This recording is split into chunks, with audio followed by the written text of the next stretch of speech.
Bueno, vamos a hablar de la vía visual. Para empezar a hablar de la vía visual tenemos que hablar de la retina. La retina es el inicio del segundo nervio craneal. Desde una vista anterior a posterior en el fondo del ojo tenemos un meridiano que divide a la mitad en retina nasal y retina temporal, y un plano meridiano que divide en superior e inferior. En el centro óptico del ojo tenemos la fóvea, que es el centro de máxima nitidez, porque es donde tiene mayor concentración de conos. Como sabemos, la retina tiene aproximadamente 7 millones de conos,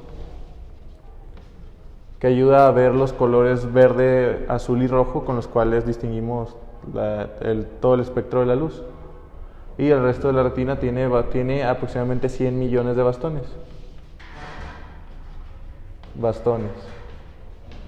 Si hacemos un corte de la vía visual axial, tenemos el ojo izquierdo y el ojo derecho, una retina temporal y una porción nasal. Aquí tenemos el disco óptico, y de aquí nace el nervio óptico hacia medial y hacia superior, que tiene una porción intraorbitaria, una porción intracanalicular y una porción intracraneal. Tenemos que recordar que la retina temporal, de manera estereoscópica, tiene un campo visual nasal, y el campo visual temporal es captado por la retina nasal. Está cruzado. En un corte sagital tenemos retina superior y retina inferior. La retina inferior ve la parte superior del campo visual, y la retina superior ve la porción inferior. Ahora, los nervios ópticos cursan hacia el interior y se decusan en el quiasma óptico, donde nacen también los tractos ópticos. Aquí ya podemos hablar de las fibras que son temporales, las cuales no se decusan, y las fibras nasales, las cuales sí lo hacen. Esto va a servir para próximamente explicar los defectos campimétricos que pueden surgir cuando hay lesiones a lo largo de la vía visual. El tracto óptico sigue su recorrido hacia los centros de relevo, que son los ganglios geniculados laterales, que son centros en el tálamo de forma bilateral, donde hay relevo axonal. Desde aquí hacia el mesencéfalo, este es un corte axial del mesencéfalo, hay un relevo hacia los núcleos accesorios de Edinger-Westphal, antes de empezar con las radiaciones ópticas. Desde aquí ya podemos explicar cómo el estímulo luminoso se releva en el ganglio geniculado lateral, tiene un relevo hacia el núcleo accesorio en el tronco encefálico, y desde aquí hay comunicación con el tercer nervio craneal por su porción parasimpática, y viaja hacia los ganglios ciliares para posteriormente desempeñar su función en el reflejo fotomotor, el reflejo consensual. A partir del ganglio geniculado lateral surgen las radiaciones ópticas. Las inferiores son temporales y primero cursan hacia adelante y hacen un loop hacia posterior, que se llama asa de Meyer. Las superiores o parietales van de una forma más recta hacia corteza visual primaria, de igual manera de forma bilateral.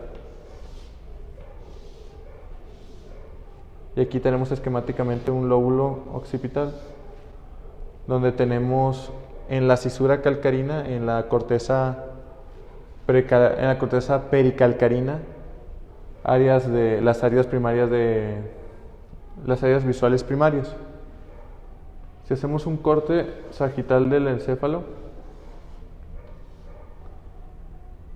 podemos poner aquí el ganglio geniculado lateral y tenemos las radiaciones superiores y las temporales o inferiores que llevan la información para que se procesen en la corteza visual primaria, número 17, 18 y 19, que son complementarias.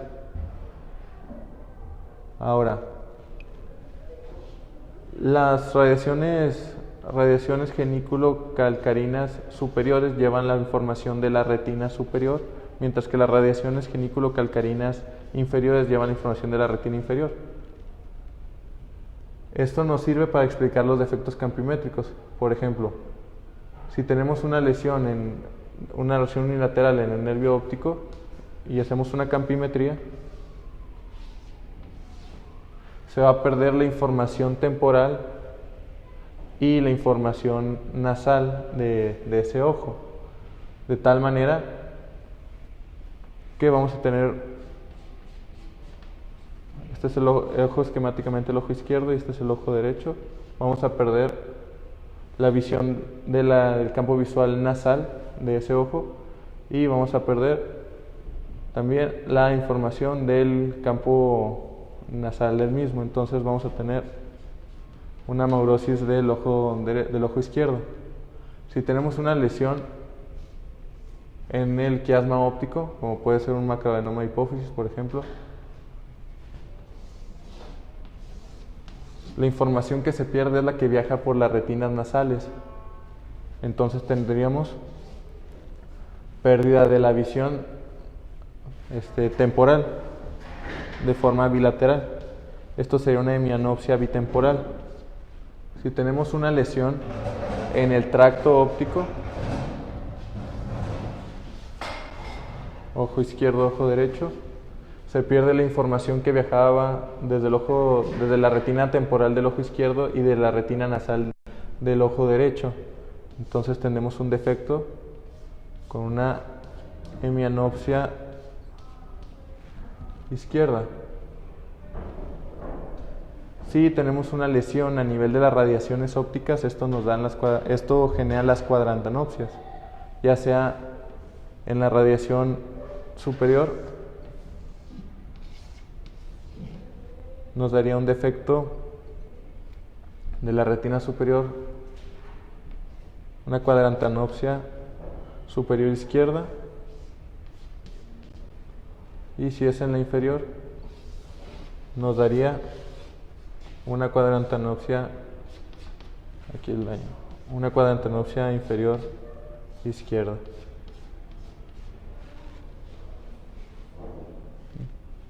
Esto serviría para explicar los defectos campimétricos que puede haber en alguna de las lesiones a lo largo de la vía visual. Más que nada.